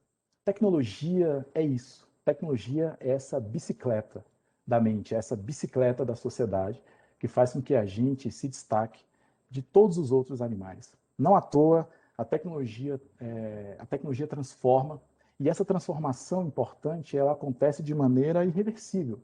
Ninguém consegue mais se imaginar 30 anos atrás, sem internet móvel, sem e-mail, sem streaming, sem nada disso. Então, a tecnologia é essa ferramenta e, parafraseando o grande Henry Ford, a sociedade ela sai transformada quando a tecnologia realmente está disponível para todos, né? Então, eu gostaria de agradecer novamente o convite, estou à disposição para as perguntas e eventuais dúvidas. Muito obrigado.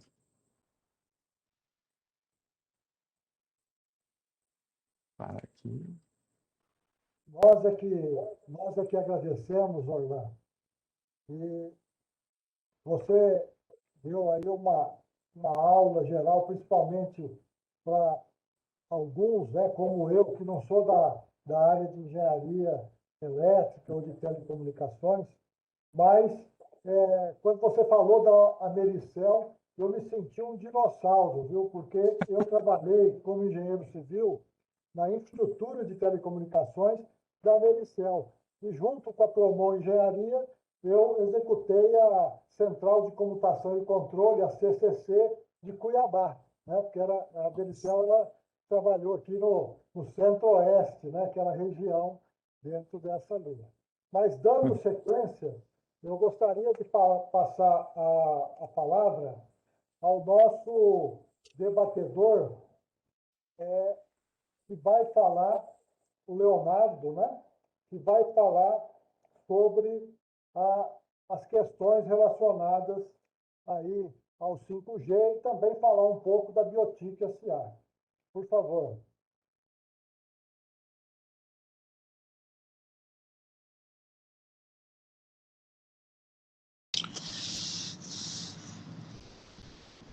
Oi, Gilberto, muito obrigado. Me escutam? Sim, Leonardo. Obrigado, satisfação. Obrigado a você, ao CREA, ao Orlan, Fátima, ao Ronald, pela oportunidade da gente debater um pouco. O Orlan, enfim, é de casa, conhece muito bem o Biotic, é um dos entusiastas da internet das coisas. fizemos vários eventos juntos, e eu estou esperando ele aqui. Por causa da pandemia, ainda não reabrimos, né, o coworking, mas já estamos com 5G funcionando para a gente movimentar o ambiente e fazer muitas coisas juntos. Então, essa é a primeira de muitas, espero eu. Eu estou aqui, eu não sei se eu consigo mostrar para vocês, vou tentar botar aqui a câmera dupla, dá para vocês enxergarem? Eu estou aqui no laboratório, né, um dos espaços 5G que a gente tem aqui no Biotic. Vou dar uma volta com vocês. Então, isso aqui é uma sala, uma das salas tecnológicas do 5G, uma sala de videoconferência. Essa é uma TV 8K. Então, nós fazemos algumas videoconferências aqui já em 8K, utilizando a própria infra do 5G. Vou sair aqui fora. Então, o nosso lab de 5G, ele é um lab em parceria com a Huawei e a Vivo, né? Aqui nós temos uma maquete do Biotic, né? Que é o futuro bairro, distrito de inovação da cidade, para efeitos de escala. Eu falo desse prédio aqui. Aqui é o data center, que nós temos aqui de Banco do Brasil e Caixa, aqui, o data center de Banco do Brasil e Caixa Econômica. Aqui é uma expansão desse data center. E a gente está falando da construção de um bairro que é hoje 4 vezes o setor comercial sul, né? Então, essa maquete do Biotic está dentro do nosso espaço 5G. Como vocês podem ver, além daquela outra sala onde eu estava falando, que conta com a estrutura de videoconferência, temos aqui também, enfim, uma espécie de plataforma de exposições. Aqui tem um espaço para a gente fazer visitas em realidade virtual à fábrica da Huawei em Sorocaba. Aqui os parceiros do projeto, Biotic, Vivo, Huawei. Eu vou tentar mostrar para vocês a antena. Obviamente aqui, enfim, os órgãos do GDF, Biotic, Terracap, representados no espaço. Como o Orlan falou, a antena do 5G é uma antena bem mais compacta que as antenas tradicionais. Dentro das frequências que o Orlan colocou aí, a nossa é a frequência pura do 5G, digamos assim, que é a frequência de 3.5.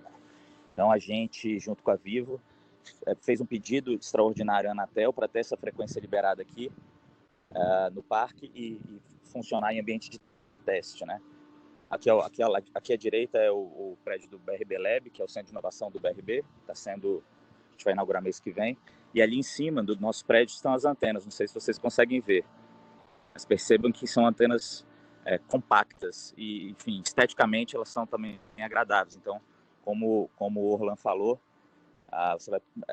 você permite uma distribuição dessas antenas em postes, em prédios, em edifícios, tornando o sinal do 5G distribuído pela cidade.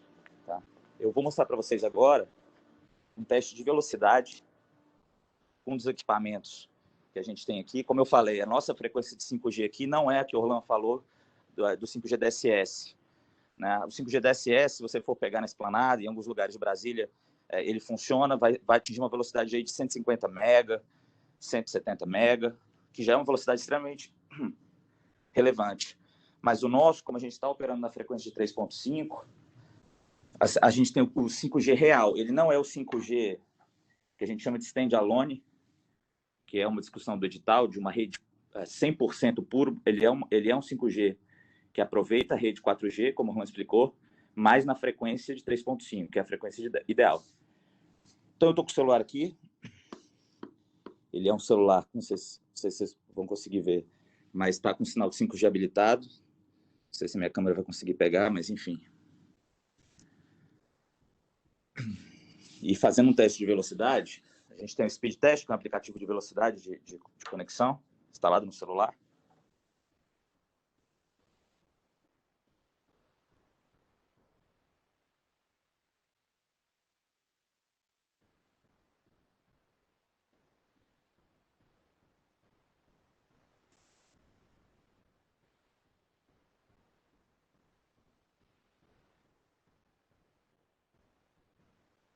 A gente tem uma velocidade aqui de download de 1 GB, 1.010, né? Se você pega na fibra ótica hoje, o Wi-Fi da sua casa, muito provavelmente você vai ter 240, você vai ter aí 300 megas na fibra ótica. Então, a gente está falando de 5 vezes, né, a velocidade máxima de uma internet que já é de alta velocidade na fibra ótica em uma rede móvel, o que é extremamente relevante quando a gente pensa não só na velocidade, mas na latência também, como o Orlan explicou. Não sei como é que está meu tempo, acho que, enfim, meus 8 minutos, 10 minutos se passaram. A minha ideia era, ao invés da gente fazer uma apresentação, mostrar para vocês um pouco do parque, um pouco do ambiente, e colocar o Biotica à disposição, enfim, do CREA e do próprio Orlan e dos demais companheiros aí para a gente, enfim, tornar esse espaço cada vez mais promotor dessa nova realidade. Obrigado a todos. Nós, aqui do CREA, Leonardo, que agradecemos aí a tua exposição e esse passeio pela Biotic, pelo laboratório 5G, que é uma grande oportunidade, mesmo em tempos de pandemia, que a gente possa conhecer o que está sendo desenvolvido pela Biotic. Na sequência, eu passo a palavra ao nosso debatedor, o engenheiro Ronald. Por favor, Ronald, está com a palavra.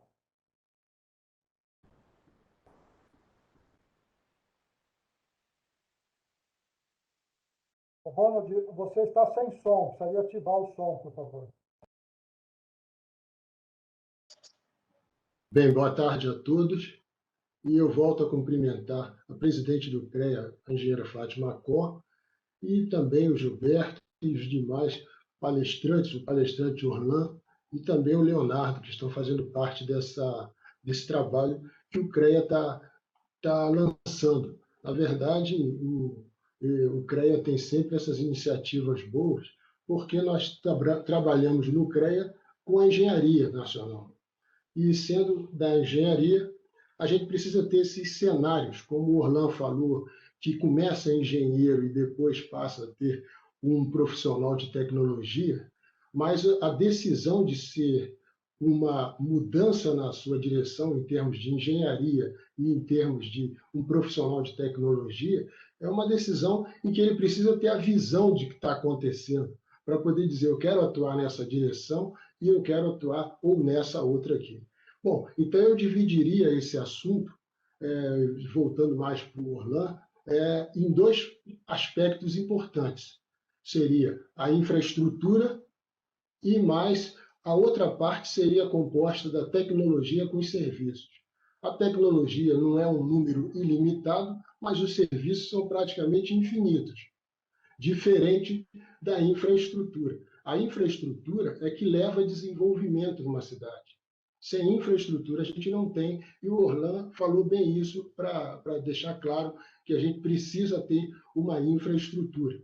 Tá? Eu estava em 1980, quando o Orlan falou da primeira geração, que era de voz, nós não tínhamos ideia como chegaríamos na 5ª geração.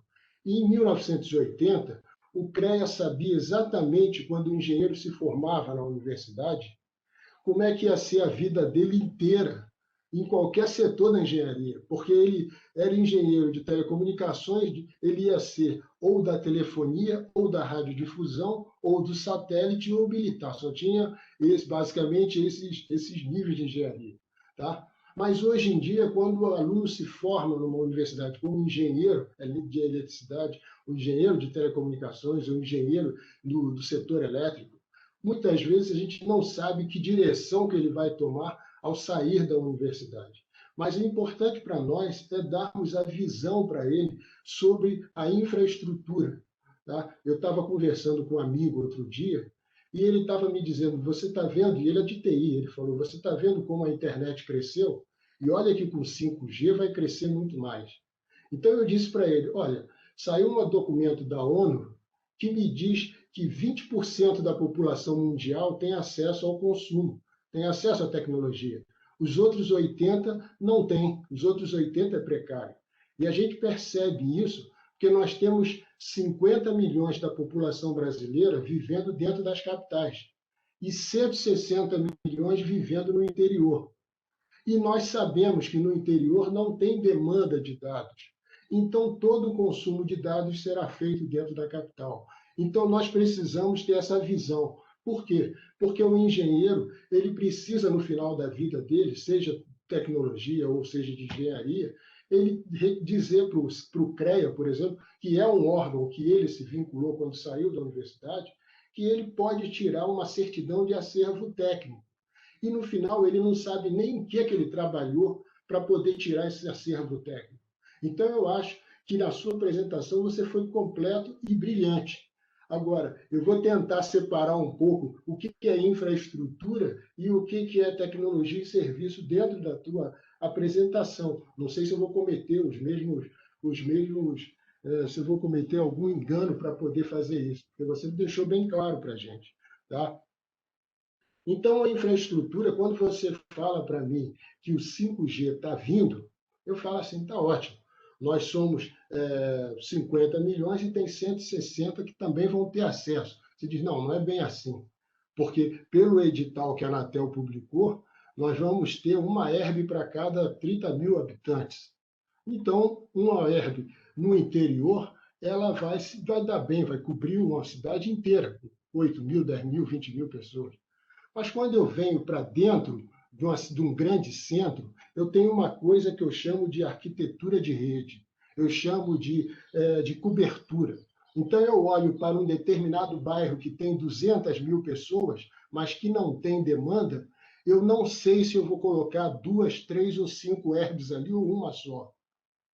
Se eu coloco uma ERB só, mesmo ele tendo vontade de fazer acesso ao 5G, acesso à tecnologia, ao 4.0 da indústria, ao agronegócio, ele vai ser um cidadão de segunda classe, porque não há infraestrutura suficiente para fazer com que aquela população de 100 mil habitantes, 200 mil habitantes, tenham acesso à tecnologia, como a gente diz, como um garoto que tem os jogos, ou então num aeroporto, ou então num shopping center.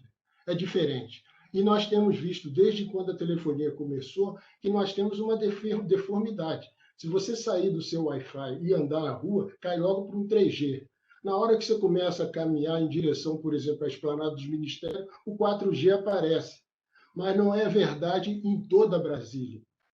Então, nós temos uma deficiência de infraestrutura que a engenharia deveria estar atenta. Eu chamo a atenção do CREA, porque, como presidente da Associação Brasileira de Engenheiros Eletricistas, nós temos que dar uma satisfação aos nossos engenheiros de como está o atendimento da sociedade pelos serviços que são colocados a partir de um leilão, de um edital que se faz de uma tecnologia. Na verdade, o leilão da Anatel é um leilão estritamente de infraestrutura. Ele não é um leilão de tecnologia. A tecnologia virá dentro do 5G, mas ele é um leilão de infraestrutura. E quando você trabalha a faixa de 700 mega, você sabe que 700 mega não vai dar para dar velocidade. Então, 700 mega com 20 mega de banda para cada operadora, o sujeito vai fazer um uplink do LTE para o 5G. E não, então, ou seja, ele vai estender a banda larga. Na faixa de 3,5 é a mesma coisa. Nós temos cerca de 20 milhões de pessoas que utilizam a TVRO. Não são um bairro de 10 pessoas, são 20 milhões. E vão ser promovidas essa migração para uma faixa alta, tipo a faixa da Sky, de 10 GB, 15 GB. Ora, essa migração, quem vai fazer e vai bancar são as operadoras. Elas receberam praticamente um encargo de fazer a migração de um processo que é política pública para levar no edital nas costas. Então, elas pediram adiamento do edital na época, porque elas não estavam satisfeitas com isso. Outra coisa, as 4 faixas que foram citadas é porque nós temos uma conferência internacional em 2023, e na conferência, como item da agência, está lá pedido pela representação da UIT, União Internacional de Telecomunicações, que os países envidem esforços para livrar as faixas 700, 2.300, 3.500 e 26 GB para o serviço do IMT. O serviço do IMT é um serviço móvel que já existe desde o IMT 2000, o Orlan sabe disso. Então, o que acontece é o seguinte, nós temos uma infraestrutura que pertence à engenharia. Essa infraestrutura, o Orlan traduziu ela muito bem. É a cobertura, é a modulação ao FDM. Isso nenhuma tecnologia vai fazer com que alguém entenda disso. Isso é uma coisa da engenharia. Por exemplo, a propagação, a atenuação por chuva, quando eu vou para uma faixa mais alta e eu não consigo fazer esse serviço. Tá? A interface de rádio, a antena, que ele mostrou ali que vão ser milhares, milhões de antenas. Como vai ser a demanda de energia nessas antenas que estão sendo colocadas? Mesmo que elas trabalhem com baixa latência, ou trabalhem com baixa latência, não, trabalhem com baixa taxa de dados em alguns nós. Mas em outros nós, que elas vão convergir, os nós de pequeno porte, eles vão ter nós e o tráfego pesado que vai chegar a 20 gigabits. Então, eu pergunto ao Orlan, Orlan, como vai ser isso? Como será a mudança do meu celular, que não suporta mais do que 200 megabits por segundo, para um de 20 gigabits por segundo? Como eu vou criar uma situação dessa nova no Brasil? E isso eu falo diretamente para você, mas eu estou falando para o CREA, porque eu estou falando em nome da Associação Brasileira de Engenheiros Eletricistas. Nós precisamos ter com que o engenheiro entenda como a sociedade está sendo servida por um serviço que está sendo criado a partir de um leilão. É ou não é? Então, a gente precisa trabalhar a questão da eficiência espectral para saber quantos mais serão atendidos, do espectro em uso, das frequências previstas, do modelo de canal que segue o Release 15 e o Release 16, que o Orlan falou agora há pouco, tá? Que já prevê uma série de serviços e uma série de tecnologias, mas, na verdade, nós temos que acomodar tudo isso nas nossas faixas, que têm muitos usuários. Essas faixas não estão vazias, elas têm usuários. As 700 é uma que não foi leiloada em 2014. Então, essa parte que não foi leiloada, que não chegou a ter nenhum compromisso de operadora, ela vai entrar nesse negócio agora. Mas ela não vai ser para ter acesso ao 5G puro. Ela vai ser simplesmente para você estender a sua banda larga. Eu não vou. Então, as minhas perguntas ficarão. A população que foi servida pelo aquele set-top box da TV digital e que ainda não tem um serviço completo, eles também terão direito de migrar para outra faixa e receber o satélite lá. Essas infraestruturas atingem direto a engenharia, atingem o trabalho do engenheiro, e esse trabalho requer ARTs. Esse trabalho vão fazer parte do currículo dos engenheiros no final das suas vidas. Os engenheiros precisam ter isso claramente, diferenciado do que é um serviço ou do que é uma tecnologia disponível. Eu preciso, como engenheiro, saber se a sociedade está bem servida. E se para a sociedade estar bem servida, eu tenho que dizer para a operadora colocar uma ERB+, 2, 3 ou 5. E isso quem pode fazer é um órgão que fiscaliza o exercício profissional da engenharia, como é o CREA. Então, eu não quero me estender muito, a sua palestra foi brilhante no sentido de cobrir todo o leque, você deu todo o sentido. E eu só queria deixar claro para a nossa engenharia que existe um caminho a seguir. E esse caminho é claro para a gente, é o caminho da infraestrutura. O caminho da infraestrutura não tem parceria. O caminho da infraestrutura é um caminho isolado da engenharia. É um caminho que você vai levar ao desenvolvimento social. Se eu não botar uma ERB em Samambaia, ninguém consegue ter acesso ao 5G, a ERB a mais. Se eu não fizer isso na Ceilândia Norte, ninguém consegue ter um acesso à tecnologia. E nós vamos ficar, então, com um cidadão de segunda classe morando perto de outros que têm esse acesso completamente. Esse é o nosso papel como engenheiro, porque nós precisamos cobrir a cidade com essas torres, com essas antenas, e, ao mesmo tempo, cuidar para que todo mundo tenha acesso, não necessariamente igualmente, mas que possa quebrar essa estatística do mundo de que só 20% tem acesso ao consumo e 80% ficam fora do negócio. Tá? Obrigado, então, Gilberto, obrigado, Fátima. Eu acho que a gente estendeu muito o tempo, mas era isso que eu queria, Leonardo também. Obrigado a todos pelo pelo espaço que vocês deram para a gente. Esse assunto está sendo exaustivamente discutido dentro da associação, tá? Porque nós trabalhamos lá querendo gerar esse tipo de conteúdo para colaborar tanto com o órgão que faz o edital, quanto para o CREA, que fiscaliza o exercício profissional do engenheiro. Essa infraestrutura, o CREA precisa ter controle, como tinha em 1980, para poder ter visão de como a engenharia está caminhando aqui em Brasília, particularmente, e ela levar essa ideia para todo o país, se for o caso. Então, é esse trabalho que a gente tem buscado dentro da associação para identificar o papel do engenheiro nesse cenário todo que se faz presente e a gente não sabe como trabalha com ele efetivamente. Obrigado, Ronald, pela bela intervenção. Eu acho que fomentou uma série de questões aí, não só em relação à tecnologia, mas em relação à utilização pela sociedade, à infraestrutura. Então, na sequência, eu passo aí para o Orlan, para que possa fazer algumas considerações sobre o que foi falado, e, na sequência, após o Orlan, a presidente Fátima pode fazer aí suas considerações. Então, Orlan. Bom, estão me ouvindo aí? Estão me ouvindo bem? Não vai ter perguntas, não, Gilberto? Mudou um pouco aí? Você quer falar primeiro, Fátima? Não, é porque você não falou das perguntas. Só para esclarecer os ouvintes, o Orlando vai responder algumas perguntas, como sempre, não? Sim, Do Fátima. chat? O Orlando, ele vai responder algumas perguntas do chat, já estão aqui comigo.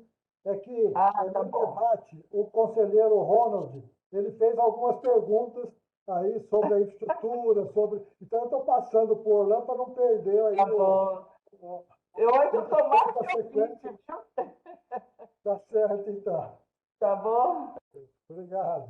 Orlando, por favor. Bom, eu gosto de uma frase que diz o seguinte, aliás, é uma frase que o Gutenberg, vocês todos conhecem, infelizmente ele não está aí, lá da ABMEC, é um cara que eu admiro muito e gosto, e numa solenidade teve lá na Câmara Legislativa, né, que eu participei também, lá do Dia do Engenheiro e tal, ele falou uma frase no microfone que é uma frase que eu gosto há muito tempo. Ele diz que, essa frase não é dele, né, mas tudo que tem no mundo, né, ou foi Deus que criou, né, ou foi um engenheiro, né. Então, eu gosto muito dessa observação, porque Orlan, eu amo a engenharia assim mesmo, de paixão. É uma coisa que eu acho que eu sou uma das poucas crianças que fazem, o que você quer ser? Ah, eu quero ser engenheiro. Então, uma coisa que foi a minha primeira opção e eu gosto realmente disso. E acho que o papel do engenheiro é esse, né? Fazer esse outro lado que, às vezes, a sociedade, de modo geral, não entende muito, né? Por que é tão, né? Por que é tão custoso, né? Porque a infraestrutura é sempre o ponto principal de reclamação, né? Ah, está faltando isso, está faltando aquilo outro. Mas, na verdade, a gente, como engenheiro, sabe que não é bem assim, né? As coisas não são simples. Quando a gente pensa numa aderência de uma tecnologia nova dessa, e sim, você tem toda a razão, é uma questão de infraestrutura, né? A gente tem que lembrar que Brasília, em particular, é uma cidade que tem uma qualidade fantástica de logística, de mão de obra, de estrutura. Cara, eu morei em São Paulo um tempo, nossa, para você fazer uma coisa boba, você sofria horrores e tal. Então, o que eu penso disso tudo é o seguinte, que sendo bem direto, eu diria que assim, a engenharia vai dar conta, sabe? Acho que é isso, esse é o recado. A engenharia vai dar conta, porque a gente sempre deu conta. Quando eu comentei lá dos anos, quando a gente pega a história, né? Eu sei que a garotada mais nova não é muito ligada na história, mas quando a gente pega lá de 1964 e tudo, né? E apesar de estar no período militar, que era uma coisa um pouco mais complexa, mas na prática é o seguinte, a Embratel, cara, criou, assim, em poucos anos, criou todo o sistema de telecomunicações do país. A gente teve ali uma alavancagem da indústria de uma maneira monstruosa e não se engane, quem fez isso, quem levou isso nas costas foram todos vocês, todos nós. Agora mesmo o Gilberto comentou que estava lá na Americel, né, trabalhando ali na questão da CCC. Então, assim, então o recado que eu quero dar, para não me estender realmente, que é um assunto interessante, mas a gente estenderia demais, é que, assim, eu acredito de verdade que a engenharia vai dar conta, sabe? Porque a engenharia sempre deu conta e esse país, ele precisa cada vez mais desse incentivo de que a gente fala de tecnologia, a gente fala de infraestrutura, a gente fala disso, daquilo, mas lá na ponta o que importa são as pessoas, né? E são essas pessoas, eu não conheço ninguém que virou engenheiro por acaso, né? A maioria, ninguém virou engenheiro por acidente, né? Não é aquela coisa, não sabia o que fazer, fiz engenharia, a maioria não é assim, né? A grande maioria não é assim. Então, lá na ponta, eu acho que a gente vai dar conta, sabe? Eu acho que quando a coisa toda se estabilizar, a gente vai alcançar aí os números que a gente precisa alcançar, porque sim, a gente está falando do aumento de 2,4% no PIB, e isso vai começar por onde? Né? Vai começar pela base, vai começar pela massa, né? São essas pessoas que fazem esse crescimento que a gente espera. Obrigado, Orlan, pela resposta. E nós vamos dar sequência, temos algumas perguntas aqui. Eu só queria, dentro o que foi falado aqui pelo Ronald, pelo Orlan, fazer um contraponto rapidinho, e aí para a presidente já também pensando nisso, dentro do âmbito do CREA, né? Foi colocada essa questão da infraestrutura e que essa infraestrutura possivelmente não está disponível, mesmo hoje, né, em algumas regiões do DF, vindo o 5G, isso pode ter. Vindo o 5G, vocês estão escutando? Vindo o 5G, isso pode ter aí uma demora ou lacunas, pontos negros aí de cobertura em diversas regiões, como disse o Ronald, né? Então, dentro dessa questão toda, até porque eu participei durante mais de 10 anos de obras de infraestruturas para celular, desde 1992 até 2002, trabalhando praticamente só nisso. E, realmente, isso acontece e é uma realidade que foi aí trazida pelo Ronald nessas questões, principalmente nessas regiões mais carentes aí das regiões metropolitanas. Então, talvez o CREA, aí, o próprio Ronald é conselheiro, pudéssemos, junto com a presidente, trabalhar num grupo de trabalho, né, aqui dentro do CREA, para acompanhar essas questões do 5G.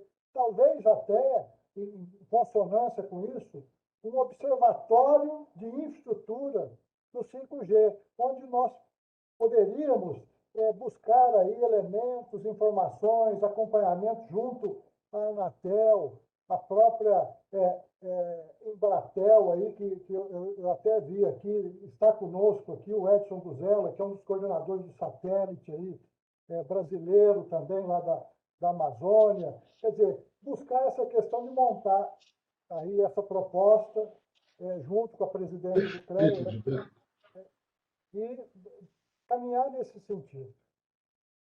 Para que fica para reflexão, viu, presidente e Ronald, aí, para que a gente possa. Mas vamos às perguntas.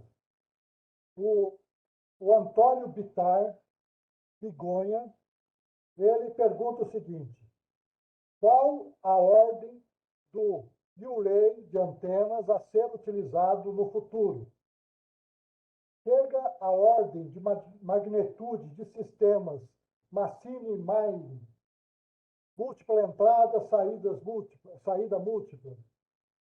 Por favor, Orlando. Eu não consegui entender que seu som está meio abafado. Deixa eu só...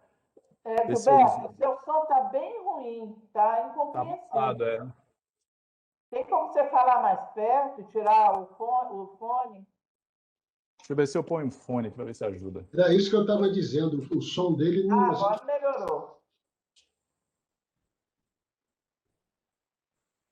Vem, Gilberto. Deixa eu ver se eu consigo. Agora sumiu. Gilberto, sumiu o seu som. Total. Melhorou um pouquinho? Agora melhorou? Melhorou. Está bem abafado, estranho, mas verifique. Consigo. Mas vê se falando tão perto dá para ouvir. Eu vou falar um pouco mais devagar, então, e perto. O Antônio Bittar, de Goiânia, ele pergunta: qual a ordem do UREI de antenas a ser utilizado no futuro? Chega a ordem de magnitude de sistemas Massini e Mai, múltipla entrada, saída múltipla? Cara, eu não tô conseguindo entender, tá muito abafado. Aqui é o engenheiro Everardo. Estão me escutando? Orlan, eu acho que ele está se referindo ao parque de antenas, entendeu? Da tecnologia MIMO. Multi-input, MIMO. multi-output. MIMO. MIMO. Sim, sim. Sim, Melhorou claro, é agora? lógico, é óbvio. Desculpa, eu perdi o fio aí, que embolou. Eu peço alguém que esteja. Realmente o som do Gilberto está dificílimo de Ok. ouvir, né? Primeiro, Alguém peça. Ou quem fez a pergunta, por favor, use o microfone e faça a pergunta. Presidente, o Gilberto vai utilizar aqui minha máquina para poder fazer a pergunta. Só um minutinho. Tá bom. Tem microfone aí? Não tem. O que está acontecendo lá? Por que o microfone ruim? Aqui tá direto, né? E precisa mandar lá pro...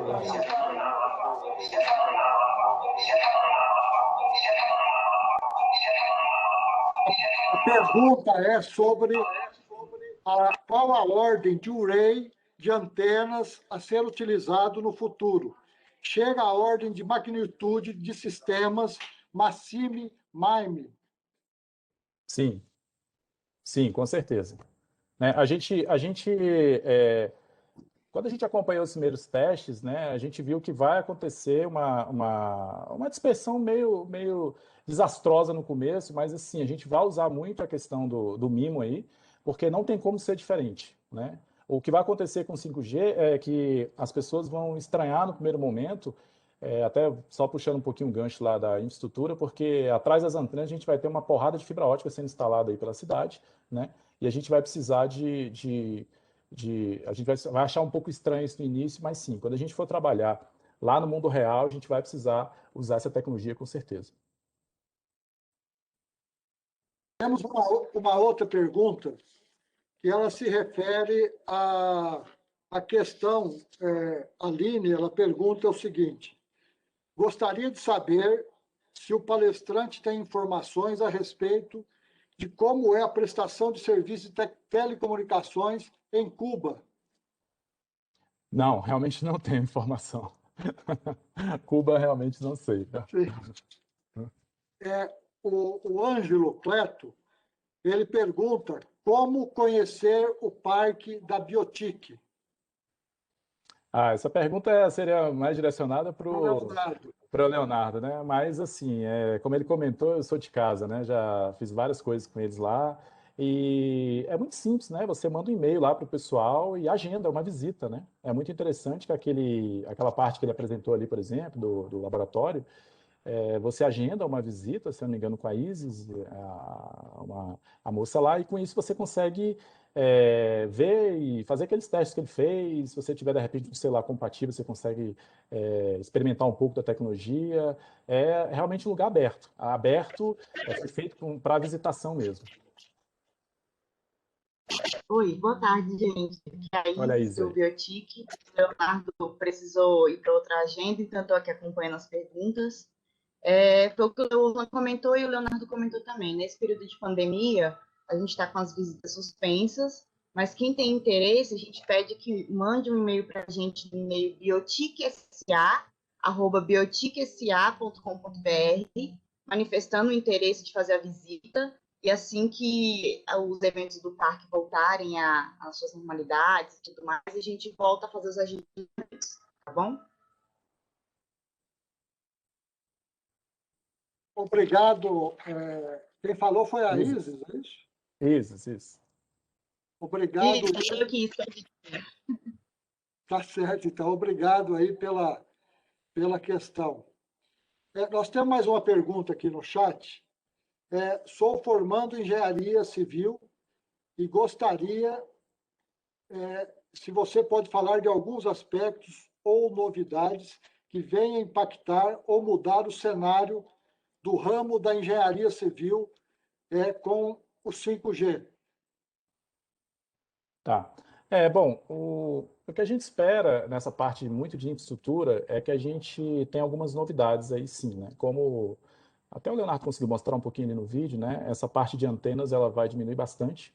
Então, hoje, por exemplo, era muito comum, ainda é, né? Comum você alugar o teto, né? De alguns prédios aí, né? Lá no rooftop, eles colocam toda aquela estrutura que pesava bastante, né? E tudo mais.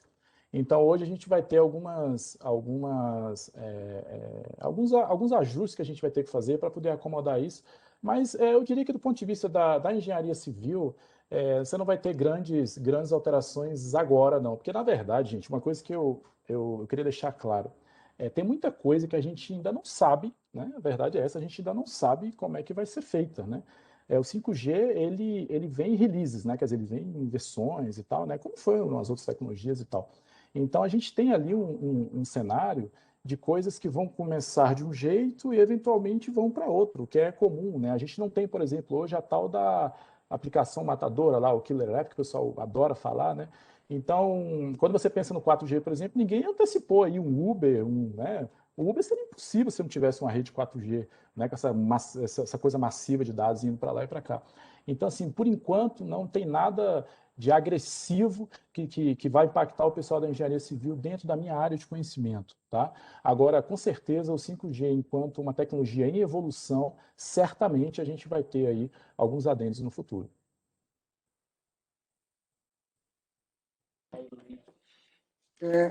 Antes de dar sequência, eu gostaria, nós estamos aqui com a nossa coordenadora de comunicação, que vai coletar imagens do evento para que possa depois fazer parte de uma matéria a ser disponibilizada no site do CREA-DF. Então, eu pediria para aqueles que puderem e quiserem que abram os vídeos para que a Juliana, a nossa coordenadora de comunicação social, possa coletar essas imagens.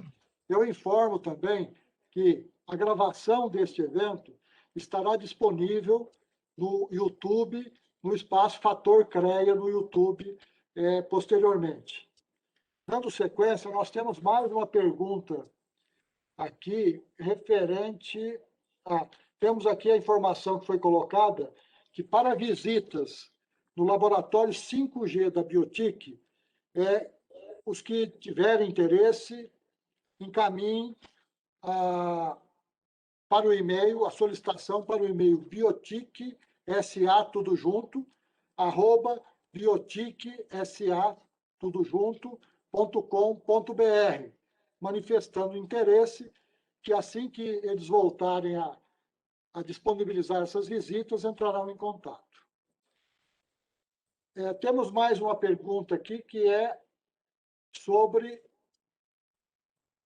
os benefícios de ortogonalidade assintótica vão poder ser observados, quer dizer, os benefícios de ortogonalidade assintótica vão poder ser observados? Por favor. Sim, sim.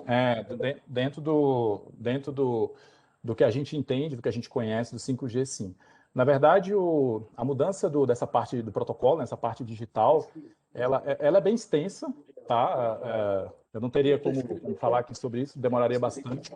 Mas, assim, eu recomendo quem é mais dado nessa parte mais matemática, a parte mais intrínseca ali do protocolo, estudar isso com calma, porque realmente é assustador o jeito que eles conseguiram. Só para fazer um paralelo ali, o que a gente tem, na verdade, é sempre uma eficiência maior dentro da mesma banda. Uma eficiência maior dentro da mesma banda, claro, trazida ali pelo processo digital, né? Então, sim, será possível observar essa melhora, com certeza. Ele faz uma observação aqui, que pelo que ele simulou, referente para um array de 128 antenas, o número de de usuários seria servido com as mesmas condições? Complementando aquela pergunta. Posso fazer um adendo, porque a pergunta é minha? Claro. Eu perguntei porque quando eu fiz uma simulação para o ambiente Reli com 128 antenas, em condições assim até favoráveis, primeiro que demorou muito, né, foi muito complexo, e segundo que o número pequeno de usuários pôde ser servido por 128 antenas, sabe? Eu não pude aumentar muito o número de usuários, senão eu ia começar a ter interferência, problema, né? Então eu queria saber, assim, na empresa, na indústria, sabe? Qual é o procedimento para isso? Qual é a previsão para isso? Essa é uma pergunta muito complexa, né? A gente tinha que sentar juntos e ver como é que você fez esse negócio todo e tal, para a gente poder discutir, né? Porque, assim, tem muita coisa, por exemplo, o próprio parque tecnológico hoje tem uma banda lá disponível para você fazer teste, para você, né, brincar e tudo mais. Mas quando você sai do ambiente ali mais ou menos preparado e chega num ambiente, você deve ter feito esse laboratório, imagina, um negócio mais controlado e tal, eu não tenho como dizer daqui, sem sentar contigo e ver como é que foi feito isso tudo, por que foi para um lado ou para o outro. É realmente muito complexo analisar isso daqui. Seria muito leviano da minha parte te dar uma informação sem sentar contigo e conversar com calma. Ok, Orlan, obrigado. Nós gostaríamos de agradecer ao palestrante, aos debatedores, a nossa equipe de retaguarda aqui, ao Luiz Marcelo, a Cássia e a nossa comunicação, e agradecer a participação de todos. E para encerrar o evento, nós convidamos a presidente Fátima Có para que dê a sua mensagem final aqui do nosso evento. Por favor, presidente Fátima.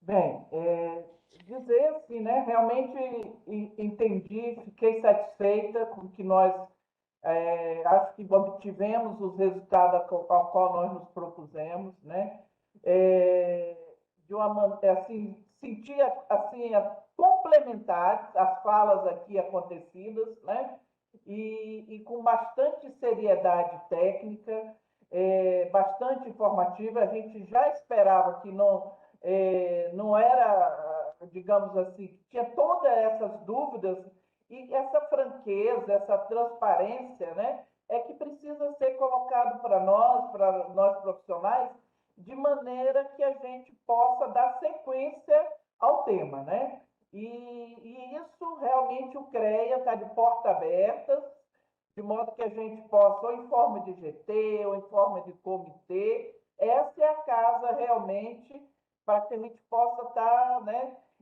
acompanhando aí o que é que as nossas profissões realmente precisam, né? Então, agradecer, assim, dizer que fiquei bastante satisfeita pelo que eu ouvi, mesmo sendo engenheira civil, leiga, né, nunca tive atuando nessa área, deu para a gente acompanhar e ver a importância, né, de que precisamos ficar alerta, né, ainda mesmo que ainda não seja uma questão já colocada plenamente em prática, né? Então, muito obrigado, Orlan, muito obrigado, Ronald, Leonardo, né? Eu acho que é isso que queremos, né? Despertar esse interesse, nos colocar à disposição, e assim o fazemos, né? Então, o CREA está à disposição de modo que a gente possa avançar, né? A gente está como todos vocês, estamos no momento com certas dificuldades de encontros presenciais, mas, inclusive, dispomos toda essa, hoje, como nós estamos fazendo essa reunião, nós já até para acompanharmos, viabilizarmos, nós hoje compramos uma plataforma, né? Temos uma plataforma sem limites, né? Então também a colocamos à disposição para encontros virtuais, tá certo? De maneira que a gente possa avançar. Eu agradeço mais uma vez a toda a minha equipe, meus colaboradores, né? Pessoas que realmente estão imbuídos, né, desse espírito de acrescentar, de somar, de aprimorar, né? Elogio sempre o nome, né? Porque a gente tem essa política aqui no CREA, não só de aumentar os conhecimentos, até mesmo quando a gente parte para a fiscalização, a nossa fiscalização é educativa, educativa e preventiva e não punitiva. E isso aí tudo se casa de uma maneira muito, muito natural, né? A gente buscar o aprimoramento dos nossos profissionais, casado também com uma fiscalização educativa. O meu muito obrigado, né? Não sei se os palestrantes querem fazer alguma consideração final, tá? Mas de minha parte, me coloco agradecida e satisfeita com essa nossa palestra. Orlan, você quer fazer as suas considerações finais? Fique à vontade. Só agradecer mesmo, né, por essa discussão, assim, como a gente viu aí, pelo nível das perguntas, tem muita dúvida ainda, né, na tecnologia e na servidão, né, do que vai acontecer, né. Tem um outro lado aí que a gente ainda não sabe, né, mas a gente tem muita expectativa positiva, né, disso tudo, porque tudo bem que, como foi comentado, eu sou um entusiasta aí da área de internet das coisas e tal, né, e gosto muito desse universo, já ajudei muitos estudantes, empresas, startups, etc., nisso aí, mas eu tenho confiança que a gente vai atingir um resultado positivo. Eu acho que a internet 5G, quer dizer, a tecnologia 5G, ela vai chegar de um jeito muito agressivo aí, positivamente falando. Então, muito obrigado pela oportunidade e vamos em frente aí. Acho que vai valer uma nova rodada para dar um complemento nesse assunto. Com certeza, Orlando, o assunto é novo, né? Que é tecnologia nova, e com certeza teremos muitos mais eventos sobre esse assunto que é muito importante e complexo, inclusive, né? Então, depois das palavras do nosso palestrante, eu agradeço a participação de todos e uma boa tarde a todos. Gilberto, parece que o conselheiro Ronald queria falar, ó. Eu vi ele... Conselheiro Ronald, quer fazer suas considerações finais, conselheiro? Bom, eu queria também agradecer a presidente, em nome do CREA, agradecer a presidente Fátima Cor, porque sempre é uma oportunidade para você tratar isso no nível de engenharia, dando um conhecimento, uma visão para o engenheiro que está dentro do CREA, sobre o que está acontecendo em tecnologia, sobre o que está acontecendo em termos de regulamentação de serviço, sobre o que está acontecendo em implantação e sobre o que existe em termos de pressão no mundo.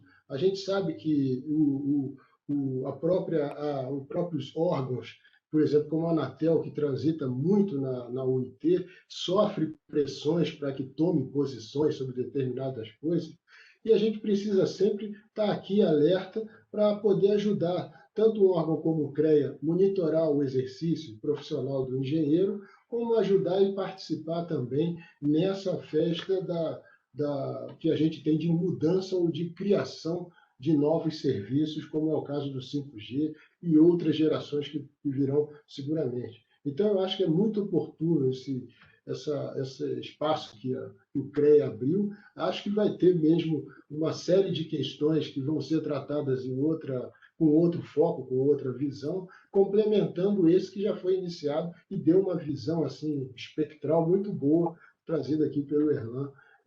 Só lembrando ali também que eu dou aula no IESB só na área de engenharia elétrica. E, por acaso, eu sou professor de antenas. Então, eu só para dizer que a gente está ligado sempre na questão da engenharia. Então, eu agradeço esse espaço, cumprimento todos que participaram e acho que aqui é um ponto de partida para a gente levar e ajudar, inclusive, a associação que eu faço parte, a criar um foco no trabalho que tem, porque a gente, quando entra na associação e começa a dirigir, você vê que as coisas estão meio dispersas. Então, a gente quer criar um foco. E eu acho que o CREA me ajudou muito com esse ponto de partida a partir da discussão do 5G. Um abraço a todos aí, muito obrigado.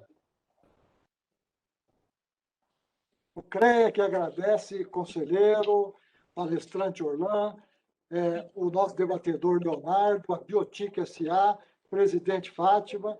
Então, damos por encerrado o evento. Boa tarde a todos. Ok, boa tarde. Parabéns aí, Orlan, pela apresentação. Tchau, tchau. Obrigado a todos.